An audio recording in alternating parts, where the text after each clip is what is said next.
मंडळी चांगलं चॅनलमध्ये आपलं स्वागत आहे. मित्रांनो, सुंदर असं भवानवाडी दहिवडीचं मैदान पार पडलं आणि अपराजित जोडी म्हणावं लागेल. बकासूर आणि कारुंडेचा चिक्या आज पुन्हा एकदा प्रथम क्रमांक केलाय. दादा नमस्कार. नमस्ते. काय आनंद आहे आजचा. जेव्हा जेव्हा जोडी पाहिले तेव्हा फायनलचा गुलाल तरी घेतलाय आणि प्रथम क्रमांक केलाय. हो, जेव्हा पण पळाली आता 6 वेळा गाडी पळाली सलग आणि जेव्हा पण 6 वेळा पळाली 6 वेळा एकच नंबर केला गाडी. एकच नंबर पळते गाडी. काय वैशिष्ट्य काय जाणवतात जोडीची. कारण एक दोन्ही बैल एकाच स्पीड न पळतात म्हणावं लागेल. हो, दोन्ही बैल एकसारखी पळतात आणि चांगलं स्पीड लागतं गाडीला. फर्स्ट टाइम जेव्हा आमच्याकडे बैल हा आलता तेव्हा आम्ही बकासूर बरोबर नियोजन केलं, तिथं एक नंबर झाला. तेव्हापासून बैलाची लाईफच बदलली. तेव्हापासून बैल एक नंबर. आज कसं पळ वाटला गट सेमी आणि फायनलला कसं काय. बैल तिन्ही फेर चांगली गाडी पळाली. चांगली मैदानाला त्यावेळेस पाहिलेली आणि आज पुन्हा एकदा म्हणजे बरेच दिवसाच्या गॅप नंतर पाहिली म्हणावं लागेल. त्याविषयी काय सांगत. नाही गाडी कसं आहे, जेव्हा नियोजन करायचं असतं तेव्हाच करून पळवायचं असं नियोजन आहे. एक प्रकारे बाकी पण जबरदस्त पाहायला म्हणावं लागेल. उद्या मोहिलचा वाढदिवस आहे आणि आज वाढदिवसाचं बर्थडे गिफ्ट दिलं, त्याविषयी काय सांगत. बर्थडे गिफ्टच दिलं बैलांनी त्याला.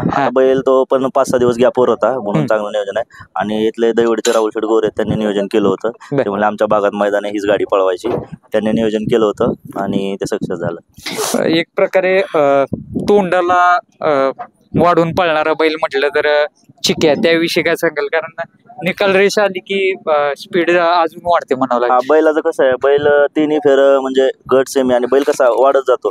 तिसऱ्या फेऱ्याला पण बैल जास्त एक उडी जास्तच पळतो आणि निकालाचं कसं आहे, बैल उजवीन असेल तर बैल 2-4 उड्या निकालामध्ये जास्तच घालतो. बरेचसे प्रेक्षकांच्या सकाळपासून कॉल येऊन गेले असतील, बरेचसे मेसेज येऊन गेले असतील, त्याविषयी काय सांगाल. प्रेक्षकांनी प्रेम भरपूर आहे या जोडीवरती म्हणा. बकासूरला कसं आहे, दुवा आहे गाडीला बैलाला त्यामुळं लोकांना कधी तो एकमेव महाराष्ट्रातला असा बैल आहे की कोणालाच वाटत नाही तो हरावा. त्यामुळे लोकांची दुवा असते, त्यामुळे गाडी कधी घातली तरी गाडी एकच नंबर करते. आता केव्हा दिसेल आम्हाला पुन्हा एकदा ही जोडी. दिसेल, नियोजन होईल तेव्हा दिसेल नक्कीच. एक कारुंडेची चिक्या बरेचशा बैलांसोबत पाहिलाय. अशी वैयक्तिक कुठली इच्छा आहे का या बैलासोबत पाळायची असं काय. वैयक्तिक आता तर नाही, आता सगळ्या बैलांमध्ये बैल पळाला. आता लास्ट टाइम मथुर मध्ये पण बैल पळाला, आता बकासूर मध्ये तर बैल कंटिन्यू पळतोच आहे. अशी नाही आता कुठली, म्हणजे सगळ्या बैलांमध्ये बैल पळून एवढं.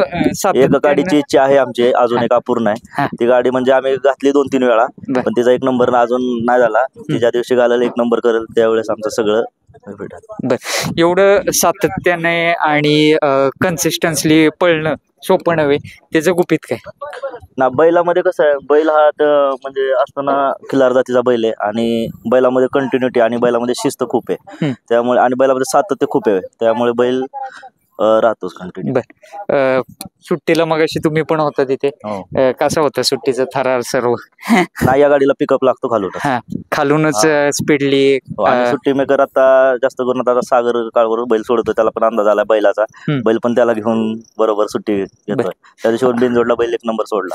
आज ड्रायव्हर, हॉटेल ड्रायव्हर यांच्याविषयी काय सांगेल. कारण घरचा ड्रायव्हर अनुभव भरपूर आहे बैलगाडी क्षेत्राचा आणि तो कुठेतरी निदर्शनास येतो म्हणावं लागेल. 100%. आणि कसं होतं, घरचा ड्रायव्हर असल्यामुळे कुठली शंका कुठलं काय असं येत आहे. आणि आता म्हणजे याच्या अगोदर ड्रायव्हरने 2-3 वेळा बकासूर हाकलला होता, पण माळशिरसला त्या दिवशी फर्स्ट टाइम म्हणजे फायनलचा 1 नंबर केला. आणि आता मामांनी पण विश्वास दिलाय, ड्रायव्हरने बकासूर हाकलला, बकासूरचा 1 नंबर झाला. नंतर 2 वेळा हाकलला होता तेव्हा गाडी नव्हती पळाली बकासूरची. संतोष मामा काय म्हणाले, आज आले होते. आज आले होते, आज गुलाल झाला, आनंद आहे त्यांना. चालतंय, शुभेच्छा तुम्हाला. आता केव्हा पुढच्या मैदानाचं नियोजन. आता 15 तारखेला. चालतंय, शुभेच्छा तुम्हाला आणि पुन्हा एकदा ही जोडी लवकरच पळेल हीच आशा करूयात. धन्यवाद.